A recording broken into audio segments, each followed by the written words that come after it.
3 মাস বাগান বন্ধ রাখলে কিংবা চা বাগানের শ্রমিকদের বেতন, পিএফ সহ অন্যান্য সুবিধা থেকে বঞ্চিত করলেই এবার মালিকপক্ষের লিজ বাতিলের সিদ্ধান্ত নিয়েছে রাজ্য সরকার।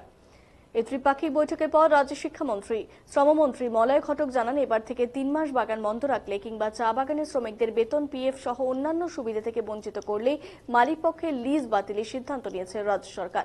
এদিন স্টেট গেস্ট হাউসে মলয় ঘটক ছাড়াও উপস্থিত ছিলেন জিটি এর চেয়ারম্যান রাজেশ চৌহান, রাজ্যসভা সাংসদ ঋতব্রত বন্দ্যোপাধ্যায়, প্রাক্তন সাংসদ শান্তা ছেত্রী সহ মালিকপক্ষ এবং শ্রমিক সংগঠনের সদস্যরা।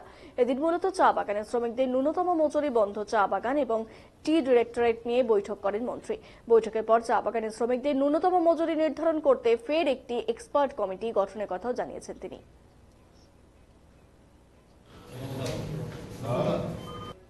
আমি প্রথমে বলবো যে ট্রেড ইউনিয়নের পক্ষ থেকে কেউ একজন বলুন, তারপরে আমি প্রথমে যারা নেই তারা প্লিজ বাইরে বসার ঘর হচ্ছে ওখানে চলে যান অথবা ডাইনিং এ চলে যান।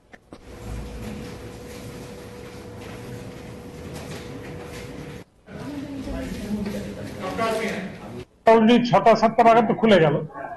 অর্গানের এসওপি করার পরে কি কি বাগান খুলেছে?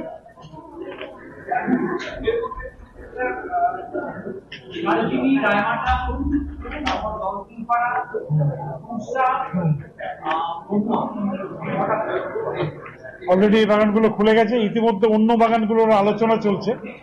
আশা করি আগামী 1 সপ্তাহ 1.5 সপ্তাহের মধ্যে বাকিগুলোও খুলে যাবে। খুলে যাবে, অলরেডি সেই অ্যাকশনেই কিন্তু খুলছে। 2-1টা বাগানে ইতিমধ্যেই যারা নতুন এন্টারপ্রেনার তারা দায়িত্ব নিয়ে খুলেছে। ডালমোড়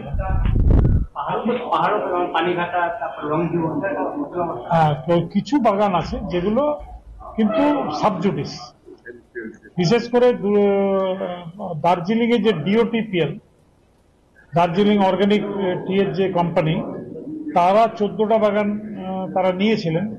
4টে বাগান তারা সেই সময় বিক্রি করে দিয়েছিলেন। বাকি যে 10টা বাগান, সেই 10টা বাগান এনসিএলটিতে মামলা চলছে, বিচারাধীন।